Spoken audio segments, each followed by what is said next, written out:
നമസ്കാരം. Raf talk ഫുട്ബോളിലേക്ക് എവർക്കും സ്വാഗതം. AFC ചാമ്പ്യൻസ് ലീഗിൽ നിന്ന് ക്രിസ്ത്യാനോ റൊണാൾഡോയും സംഘവും പുറത്തായിരിക്കുന്നു.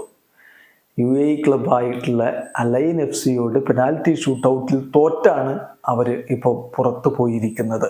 സെമി ഫൈനൽ കാണാതെ പുറത്ത്.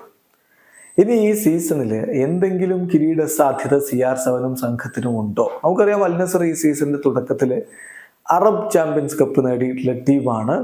പക്ഷേ സൗദി അറേബ്യൻ പ്രോ ലീഗിൽ അവരുടെ സാധ്യത എന്താണ്? നിലവിൽ 12 പോയിന്റിന് പുറകിലാണ് അൽ ഹിലാലിനേക്കാൾ. അൽ ഹിലാൽ ആവട്ടെ തുടരൻ വിജയങ്ങളുമായിട്ട് കുതിച്ചുകൊണ്ടിരിക്കുകയാണ്.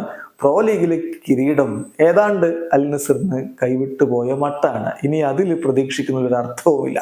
AFC ചാമ്പ്യൻസ് ലീഗാണ് അവർ ഏറ്റവും പ്രധാനപ്പെട്ട ലക്ഷ്യമായിട്ട് മുന്നിൽ വെച്ചിരുന്നത്. അതിപ്പോൾ ഇങ്ങനെയുമായി. ഇനി എന്ത് കിരീട സാധ്യത? 2 കിരീടങ്ങളാണ്, അല്ലെങ്കിൽ 2 കോമ്പറ്റീഷനുകളിൽ കൂടിയാണ് ഇനിയിപ്പം അൽ നസറിന്റെ ഹോപ്പ് അലൈവായിട്ട് നിൽക്കുന്നത്. ഒന്ന് സൗദി അറേബ്യൻ കിങ്സ് കപ്പാണ്, അതുപോലെ തന്നെ സൗദി സൂപ്പർ കപ്പിൽ ഏപ്രിൽ മാസത്തിലാണ് സൂപ്പർ കപ്പ് നടക്കുക എന്നുള്ളതൊക്കെ സൗദി ഫെഡറേഷൻ കഴിഞ്ഞ ദിവസം പ്രഖ്യാപിക്കുകയുണ്ടായി. സൂപ്പർ കപ്പിന്റെ സെമി ഫൈനലില് അൽ നസറിന് കളിക്കാനുള്ളത് അൽ ഹിലാലുമായിട്ടാണ്. കടുത്ത പോരാട്ടം തന്നെ അവിടെയും നമ്മൾ പ്രതീക്ഷിക്കണം. ചുരുക്കത്തിലെ കാര്യങ്ങൾ ഒട്ടും എളുപ്പമല്ല.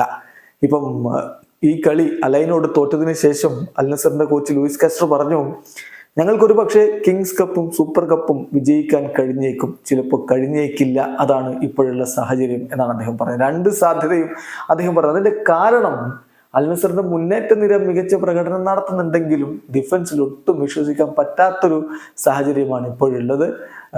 പരിക്കും മറ്റു പ്രശ്നങ്ങളും ഒക്കെ അവരെ വല്ലാതെ വലച്ചിട്ടുണ്ട്. അതോടൊപ്പം ഗോൾ കീപ്പിങ്ങിൽ വലിയ രൂപത്തിൽ പ്രതിസന്ധിയുണ്ട്. നവാഫ് അൽ അഖീദിക്ക് ലഭിച്ച വിലക്കാണ് അൽ നസറിന് കാര്യങ്ങൾ ആ ഒരു മേഖലയിൽ വലിയ ബുദ്ധിമുട്ടാക്കി തീർത്തത്. വീഡിയോ അവസാനിക്കുന്നു.